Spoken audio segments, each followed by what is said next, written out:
Nós vamos falar sobre ajuntando tesouro no céu. E muitas de nós não pensamos ainda. A vida é tão corrida e eu entendo que os nossos desafios na jornada tripla, de nós mulheres, qualquer uma de nós, mesmo as que trabalham muito em casa, que são chamadas donas de casa, né? A gente não pode falar escrava é da casa, né, gente? Deveria ter esse nome, porque não tem remuneração, não tem férias, não tem nada. Mas administradora, bota preto e branco aí, viu? É, exatamente, a administradora fica lindo, mas não tem remuneração, a administração da casa, né? Minha casa mesmo é uma empresa, né, gente? Tem, assim, a despensa é estoque. Porque a gente não tem tempo, então você faz lá sua listinha e treina a sua secretária. Em nome de Jesus, Baruch Hashem, dá tudo certo. Bota lá e fala que o estoque tá baixando, fica esperta. Para a nossa vida não embolar, né? Porque a gente merece uma vida tranquila. Então, mas assim, a vida é tão corrida, a gente vive tantos desafios no nosso dia a dia, as jornadas triplas, né, gente? Porque somos também companheiras, mães, esposas, donas de casa, todas nós somos, independente das nossas profissões fora de casa. E a gente tem que dar conta do nosso estoque, mesmo que o estoque não seja chamado desse nome, de qualquer jeito. Então a gente fica muito presa nesse plano. A gente termina ficando presa nas atividades nossas dessa vida. E essa reflexão do café de hoje é um convite. É um convite para você sentir além do natural. Para você abrir o seu coração e entender a existência de algo em você que a gente chama de eternidade. Dentro de nós existe o infinito. O que pra gente é difícil de entender. Porque a gente é finito, a nossa cabeça é finita. Como assim? Quem vai entender que Deus ele é autoexistente que se revela? Se pra gente tudo tem um começo, um meio e fim. Porque essa é uma lei da biologia. Só que o nosso espírito que veio do céu, que também é infinito e é eterno, ele tem lembranças e tem memórias. Que muitas vezes na nossa carnalidade, o nosso córtex frontal não dá conta. Mas na medida que você para pensar e a se conectar com o seu inconsciente, você lembra. Você lembra da eternidade.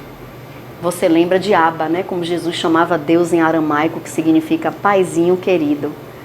E você lembra que você é um agente do reino mais poderoso de todas as galáxias, como eu gosto de dizer para as minhas alunas. Nós somos todas embaixadoras do céu na Terra. E que os nossos sonhos possam ser não somente extensão do sonho de Deus, mas concretude nesse plano e nesse planeta. Amém, meninas? Dito esse prolegômeno aqui todo, já disse a parte que controle aqui o horário, é só uma pequena reflexão. Nós vamos ler, como sempre, né, gente, um texto da Palavra de Deus. E é lindo isso aqui, porque quem está falando esse texto é Jesus Cristo. É o nosso Yeshua, a Mashiach, o nosso mestre. A Mashiach significa salvador mesmo. É uma palavra que significa ungido e traz a ideia de remidor, de salvador. Pode virar um pouquinho para lá, porque senão a Bíblia não vai ficar quieta. Então a gente vai ler o texto que está em Mateus, no capítulo 6, nos versículos de 19 a 21, que diz assim: Não ajunteis tesouro na terra, onde a traça e a ferrugem tudo consomem, e onde os ladrões minam e roubam. Mas ajuntai tesouros no céu, onde nem a traça, nem a ferrugem consomem, e onde os ladrões não minam nem roubam. Depois ele finaliza como só Jesus sabe fazer, um poeta, né? Porque onde estiver o vosso tesouro, aí estará também o vosso coração. As meninas estão anotando, quem está anotando é Mateus 6, eu não sei se vocês todas viram, 19 a 21. Nós não lemos, não devemos ler a Bíblia, né, gente? Eu repito para vocês isso. A Bíblia não é para ser lida. A Bíblia é para ser estudada.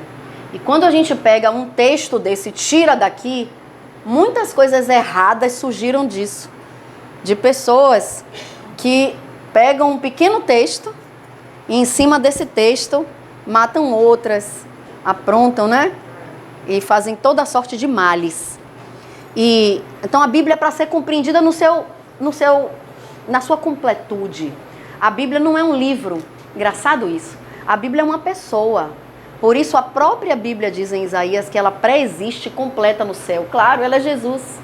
E é lindo, eu estudo a Bíblia já há alguns anos. Eu não vou dizer o tempo não, que vocês ficam aí querendo saber muita coisa.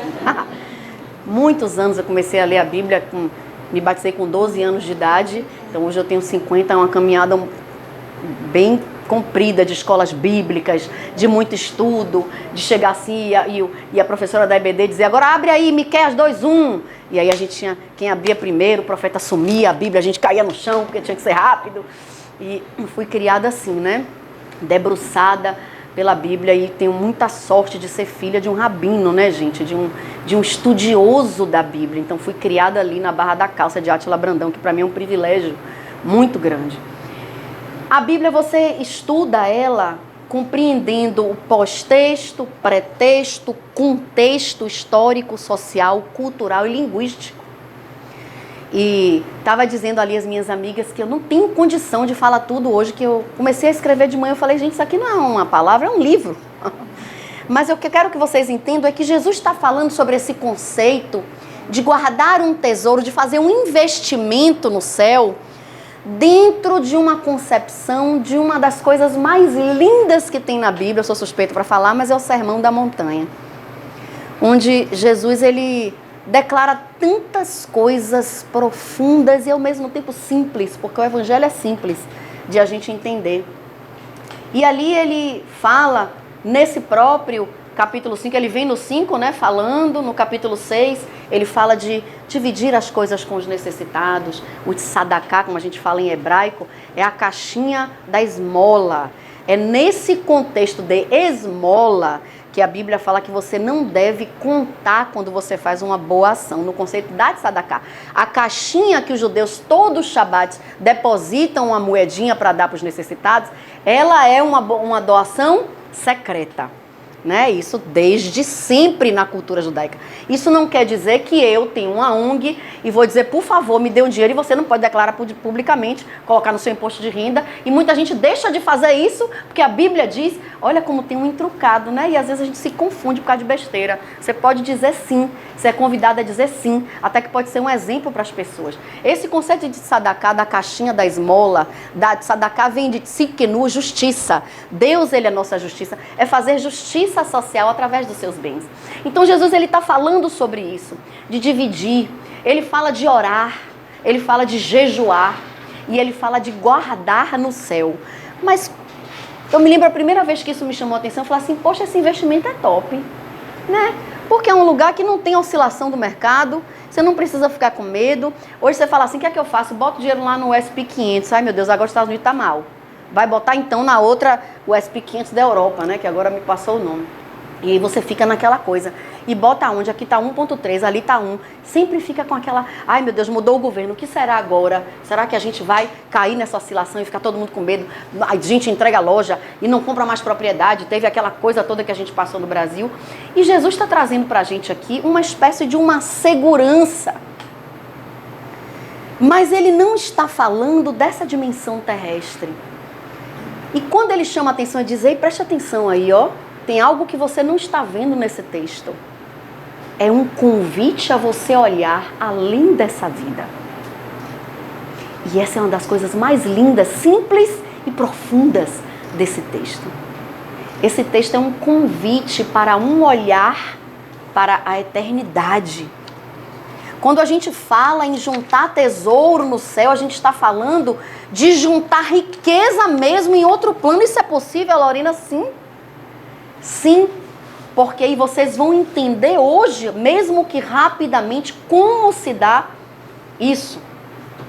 Porque se a gente fica muito presa nesse plano, a vida passa e fala assim, meu Deus, mas já acabou. O que é que a Bíblia diz sobre a fugacidade da vida? Eu destaquei 2 versículos, um está em Salmo 39, versículo 5, para aquelas que gostam de anotar, Salmo 39, versículo 5. Deste aos meus dias o comprimento de um palmo. A duração da minha vida é nada diante de ti. De fato, o homem não passa de um sopro. Que vale o homem ganhar o mundo inteiro e perder a sua alma. Outro versículo também que está em Salmo 144, no versículo 4, diz: o homem é como um sopro. E aqui, gente, a gente não tem muito tempo, eu não posso ficar nessas coisas, mas não dá para não falar para vocês que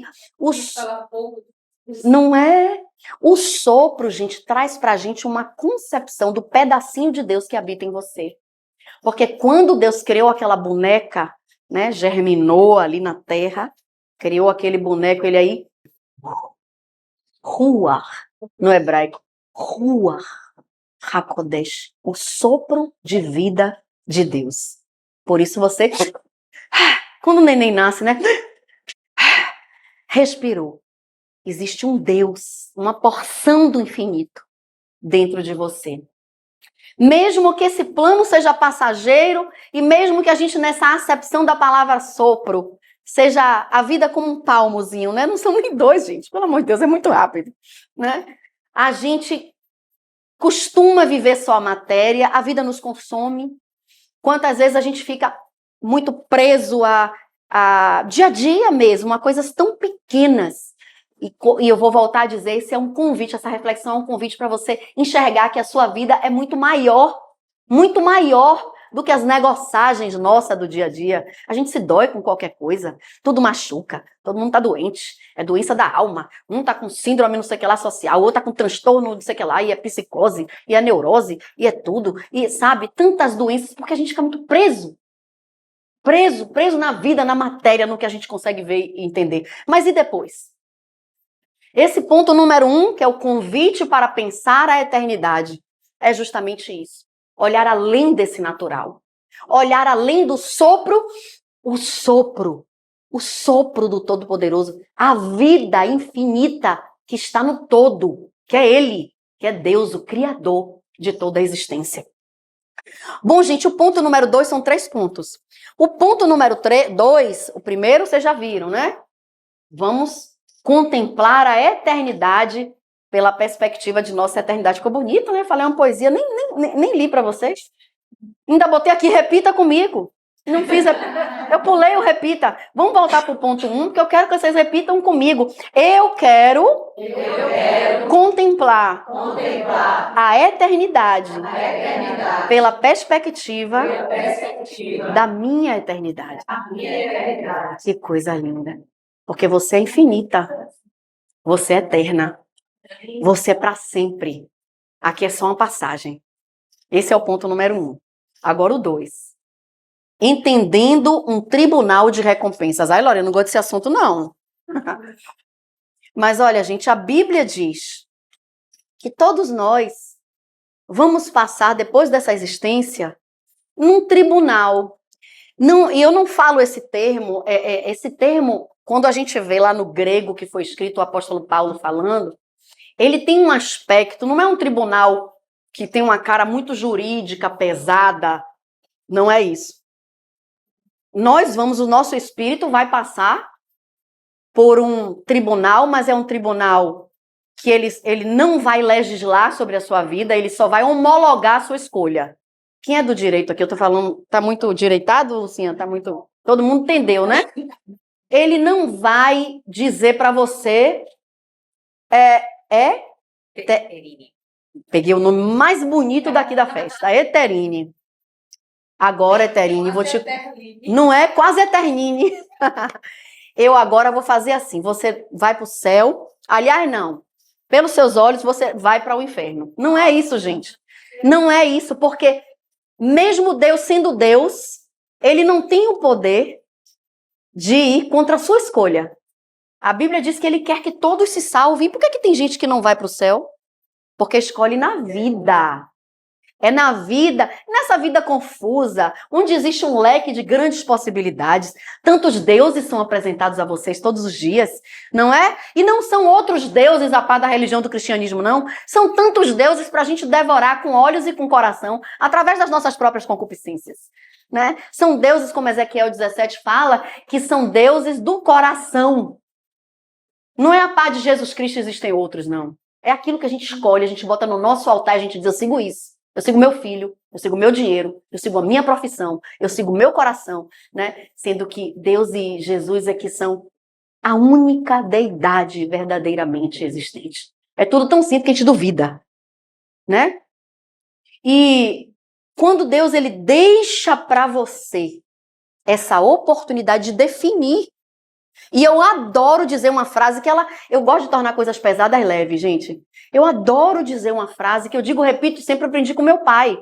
Se você quiser ir para a eternidade sem Cristo, muitas vezes ludibriado até pelo que alguns deuses explicam a você, bem-vindo. You're free. Você é livre. Até para ir para o inferno somos livres. Mas não podemos esperar passar esse plano. Porque a Bíblia é clara, eu tô falando do meu manual da vida, viu, gente? Cada um tem o seu e a gente respeita, tá? Mas a gente tem aqui o café com a palavra. Então a gente vai falar da palavra, né? Então, voltando para esse tribunal é um tribunal de recompensas. É tipo um pódio.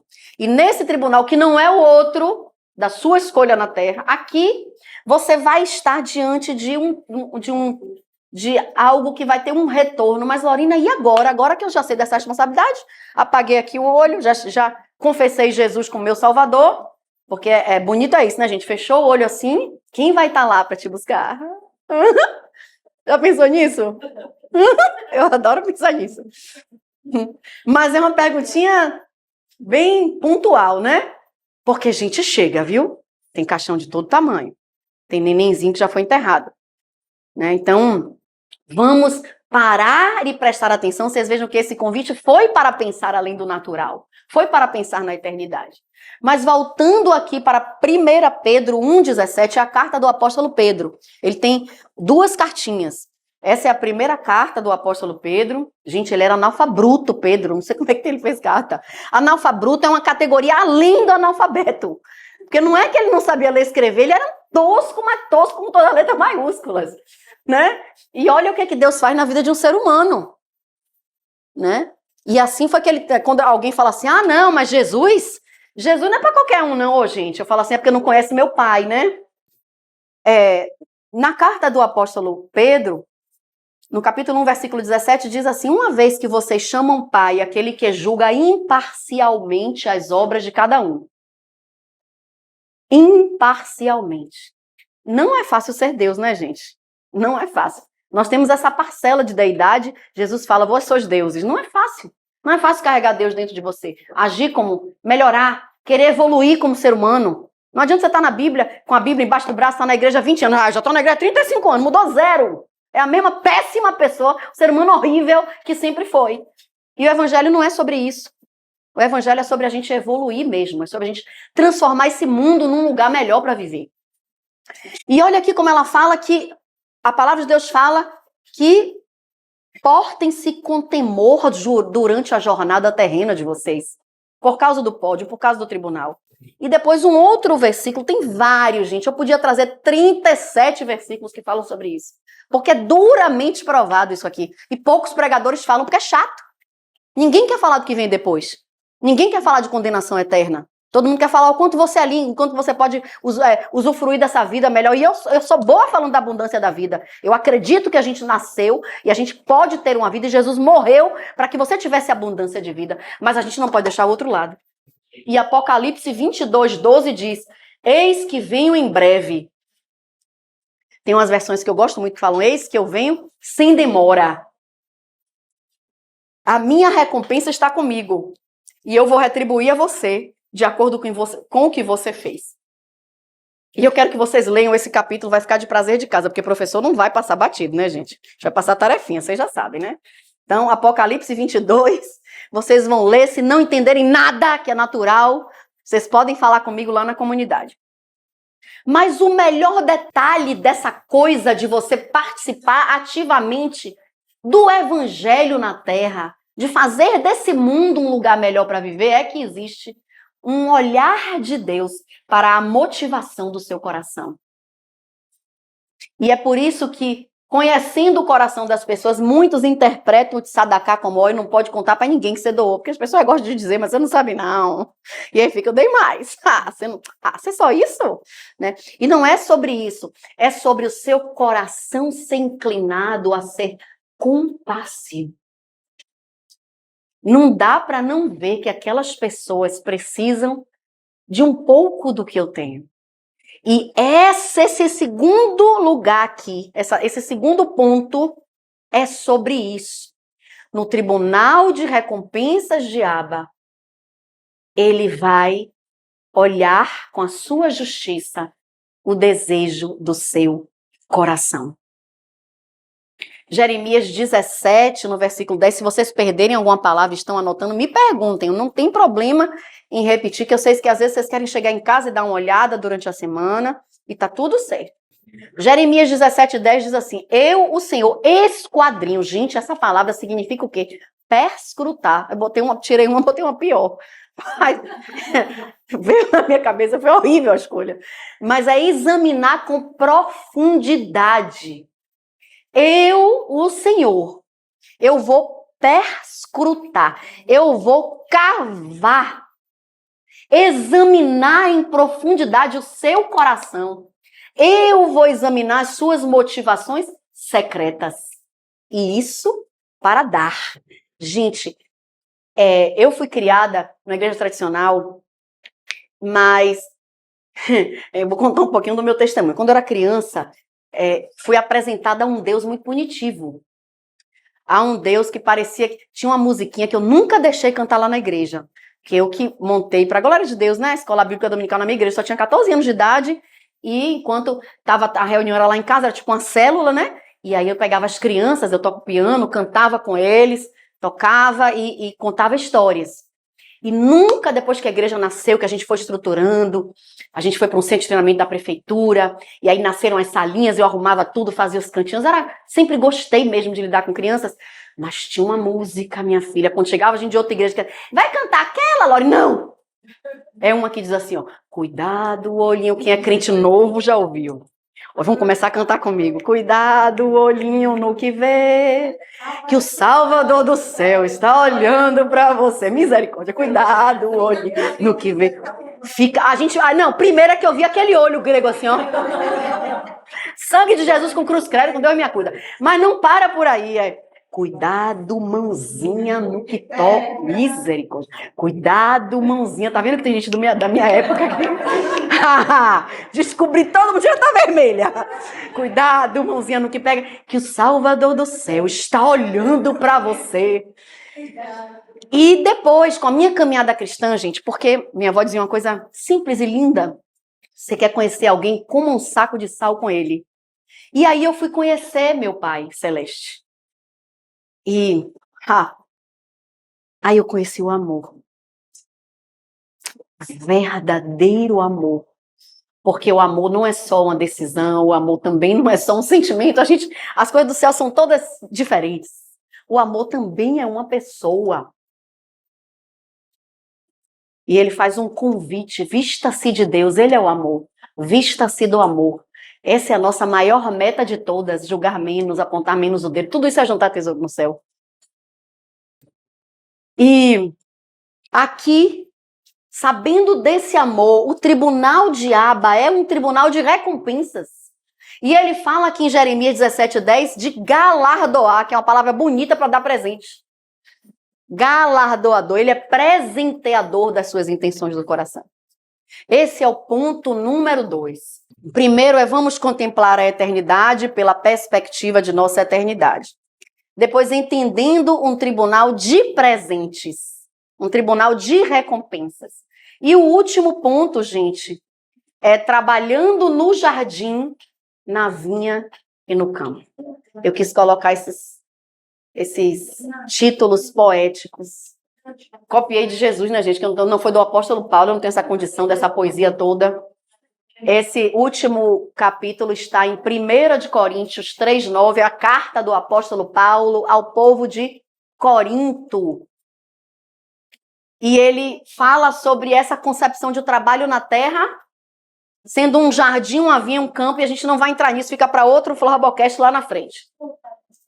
Mas investir no céu, colocar recurso no outro plano, guardar tesouro na outra dimensão, seja lá como você queira chamar, e eu vou simplificar na ética de Cristo para fechar esse ponto, é simplesmente A ética de Cristo são duas coisas, você nunca vai esquecer. Só isso. Amar a Deus sobre todas as coisas. E ao seu próximo. Olha a simplicidade do evangelho. E aí, eu fui desenvolver como você faz. Lorena, coisa prática. Eu, a partir de hoje, me comprometo em guardar um tesouro, em me preocupar, em depositar tesouro na eternidade.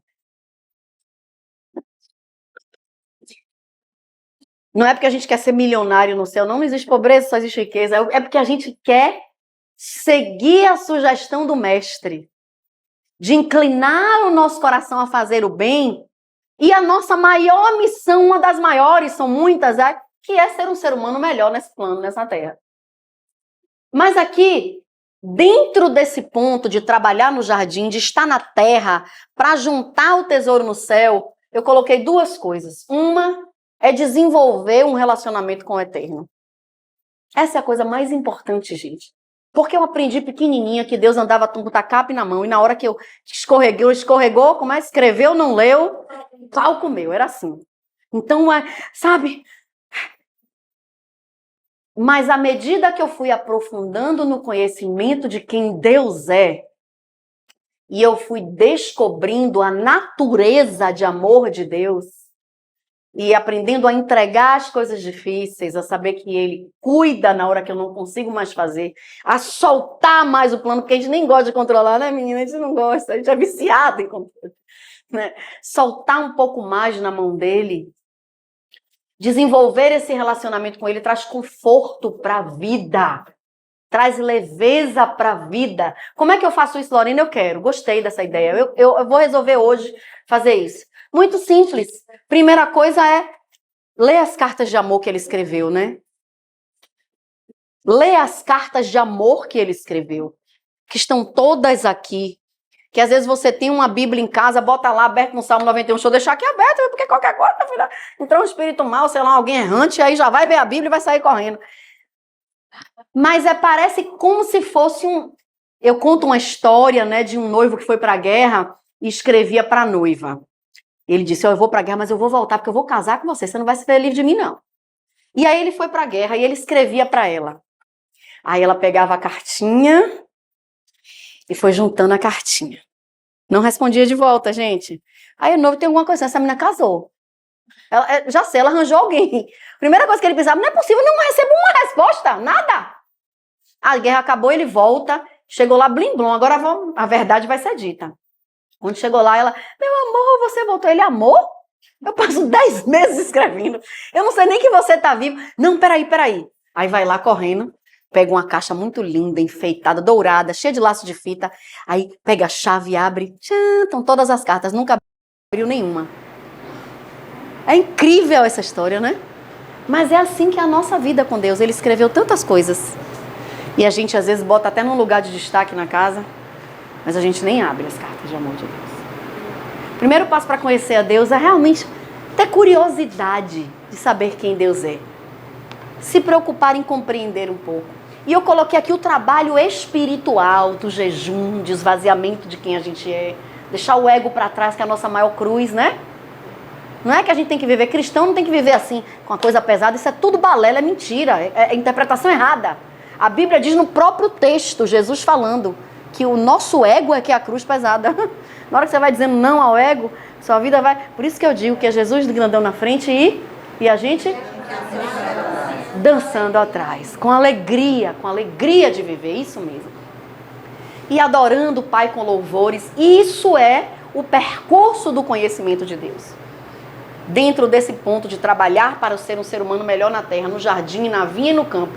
Desenvolver esse relacionamento com Deus. E depois, gente... É o grande fechamento dessa reflexão dessa noite. Deixar uma marca nesse mundo. O que tem em você que esse mundo precisa? É como eu falei de Tiago, ele não estava aqui. Com certeza isso aqui nasceu no coração de Deus. Sabe, quando algo é maior que você, que tem que nascer, que é um grito, é alguma coisa no seu peito que vaza. Você tem que estudar, você tem que correr atrás para aprender a elaborar essas coisas tão finas. Não pode ser nosso, gente. Tem coisas que são maiores que a gente, né? Então, esse é o convite da noite. O que tem em você que o mundo precisa? Que voz é que grita dentro de você que pode calar os ouvidos de alguém, a dor de alguém, sarar a dor de alguém? Porque nós estamos aqui para dar as mãos, somos um emaranhado de seres humanos, estamos todos emaranhados. Quando eu vejo esses dois irmãos brigando, os filhos de Abraão, Ismael e Israel, eu me lembro de Desmond Tutu, o bispo africano, contando um caso de um árabezinho que viu uma morte, uma coisa, e ele tomou um ódio tão grande dos judeus e foi preso porque tentou matar uma criança, ou sequestrou uma criança, esse árabe. E quando chegou lá na prisão, uma vez ele estava sozinho com um carcereiro judeu e eles começaram a conversar. E eles descobriram que as dores eram as mesmas e que era uma cortina de fumaça. E ele disse, agora eu entendi, naquela prisão ele disse, eu vou fazer algo diferente nesse mundo. Esse mesmo árabe que resolveu transformar o mundo pela dor que ele sentiu ali, viu a filha dele ser morta por um judeu. E viu também 70 judeus plantarem um jardim em nome da filha dele. Porque quando a gente entende que somos todos irmãos, a gente acaba com tanta coisa, deixa tanta negociagem para trás, tanta coisa fica quando a gente sabe que eu preciso te amar porque você é parte de mim. A gente se viu aqui pela primeira vez, mas eu já te conheço antes da fundação do mundo, porque todos os espíritos foram criados antes da fundação do mundo. E aí eu toco em você e você sente que você está conectada comigo, porque senão você não estava aqui. Então o que tem em você, que é resposta de oração de milhares de almas. Essa é a marca que você precisa deixar nesse mundo. É algo que você pode fazer, que ninguém mais pode. É o seu jeitinho. É fazer o bem no dia a dia. Gente, é tão fácil ser crente na igreja. Seja lá qual a sua religião for, você chega lá, vai pagar seu serviço religioso, tá tudo top. Agora sai no trânsito. Vai abrir sua loja, suas coisas lá, 7 horas da manhã, vai pra clínica. Eu estava conversando com uma médica minha, ela disse, Lorena, eu tô com palpitação. Estava até no dia, mas estava querendo matar 3 pessoas no caminho. Eu falei, que é isso, doutor? Tá com problema hormonal? Tão nova. Mas é essa nossa humanidade, sabe? É essa nossa bestialidade mesmo, sabe? Que a gente precisa dizer não. Eu já mandei, já orei assim no trânsito para mandar uns 3 daquele pau-banha. Tá tendo guerra na Rússia, pai. Oh, meu. Tá precisando de uma pessoa dessa. Manda lá, meu pai, a Ucrânia, em nome de Jesus. Sabe? Fazer uma oração forte, uma coisa assim. Porque a gente é gente. A gente não vai deixar de ser gente. Deus conhece a sua humanidade, sua fraqueza, suas dificuldades. Mas é aquela coisa de dizer, eu decido tratar o call center bem. Gente. Vamos combinar que a pessoa liga pra você de vários números diferentes. Você tá atendendo e aquele telefone fica chamando. Entendeu? Você diz a ela, não ligue mais, que não é esse nome, não tem interesse. Ela liga de novo, ela ama você. Né? Mas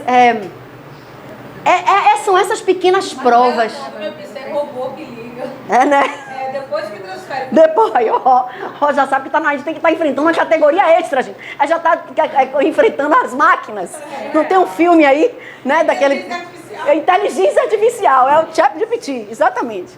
Então, gente, nesse dia a dia, essa marca, não é nada, agora eu vou ter que ser Mandela, eu vou ter que ser Desmond Tutu, eu vou ter que ser Átila Brandão, eu vou ter que ser o Bispo Pé de Macedo, nada disso. Você vai ter que ser você. Simplesmente Lorena, humana, falha, cheia de defeitos, que Deus diz, vocês fazem um café pra gente falar da nossa vida? Aí eu falo, eu vou adorar falar da nossa vida. E aí vou e faço. E você viu e vem. Porque já escreveu no céu antes. São coisas que são leves, que você pode fazer. Não deixe para depois aquilo que você sonhou. Faça ontem. Não está conseguindo, peça ajuda. Eu não conseguiria sem Patrícia, gente.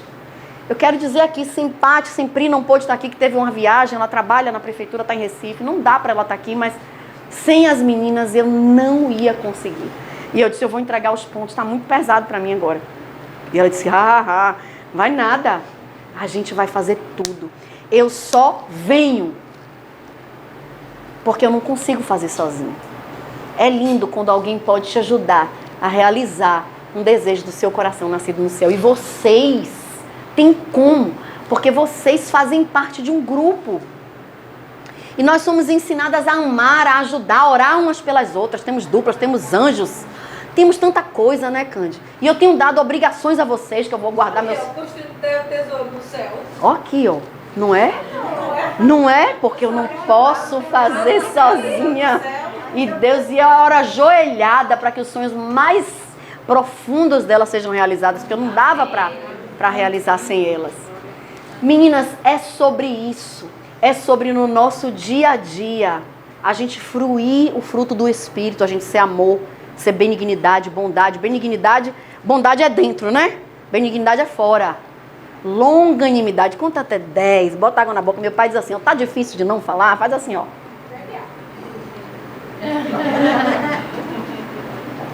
Eu faladeira intempestiva, hoje eu tô muito transformada, mas tem aquela coisa do meu pai. Ele dizia pra mim, formado em direito, filha, você não pode chutar a porta do fórum, entendeu? Se alguém disser pra você assim, ó, não pode passar, você fala assim, tudo bem, com quem eu posso falar para passar? Não vai dizer que você vai passar de qualquer jeito. Era ele, né? Ele em forma feminina, né? Mas o Senhor vai mudando a gente. Amém. E a gente vai melhorando e parecendo cada vez que o nosso intuito é esse. É parecer com o nosso mestre. É parecer com Jesus. E ele é a pessoa mais fantástica que já passou nessa terra.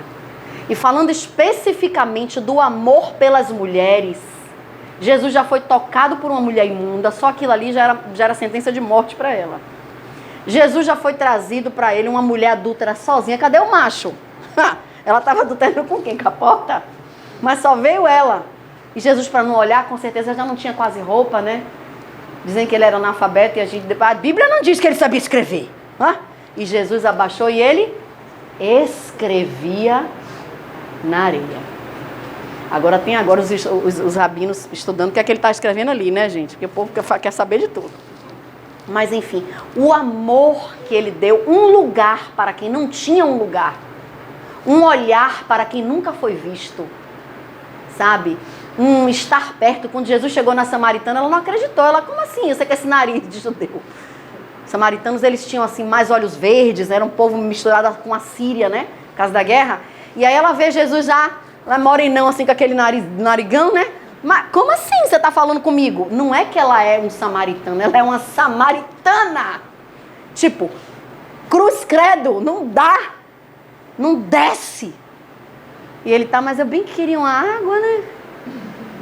Você pega, só as mulheres pegavam no poço, né? Eu queria uma água, ela, eu vou pegar água. Ela, como você vai pegar água? Dando papo. Gente, só Jesus faz isso. Olhar para a dor de um homem com uma mão mirrada. Entender por que aquilo era terrível na vida dele. Entender por que um leproso 10 vivia uma margem. E ele fala, através do meu toque, você volta à sua convívio social. Você volta para a sua casa hoje. É assim que Jesus faz com você e comigo. Amor, amor e amor. Plantar para a eternidade é pensar no próximo. Tive fome e deste-me de comer. Tive sede e deste-me de beber. E quando ele estava falando isso, perguntaram para ele, quando Jesus, a gente teve fome? Quando é que você teve fome, ou você teve sede, ou você esteve preso?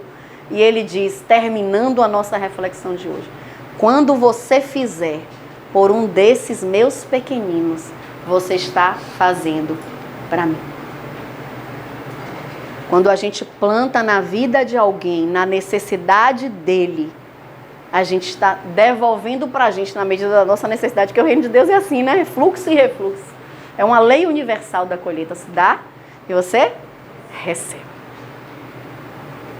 E, gente, a última coisa para plantar e juntar tesouro no céu é ser testemunha das boas novas. É a gente olhar que as almas perdidas que precisam ouvir uma palavra de boas novas, que aí significa evangelho. Ei, eu tenho algo diferente para te falar. De um jeito que você nunca ouviu. Deixa eu te contar. E não é ser chato, não é ser afrontoso, não é ser indelicado, não é querer converter ninguém. É simplesmente falar do amor. É simplesmente falar da alegria de servir a Cristo. É simplesmente sentindo a conexão, a única conexão que faz a gente sentir pleno e completo. Que a nossa glândula pineal não deixa a gente parar de sentir vazio se você não está conectado com Deus certo, gente. Vai sempre ficar um rombo dentro de você que só pode ser completado pelo próprio Deus. Porque a gente tem Ele, está faltando a conexão. Mas tem também um lugar vazio em Deus que só pode ser preenchido por você. E eu gostaria que você colocasse a sua mão no seu coração, se você entendeu essa mensagem. E se você pode, plantando no céu essa última parte, né, da conexão, da reconexão, porque éramos todos conectados sempre.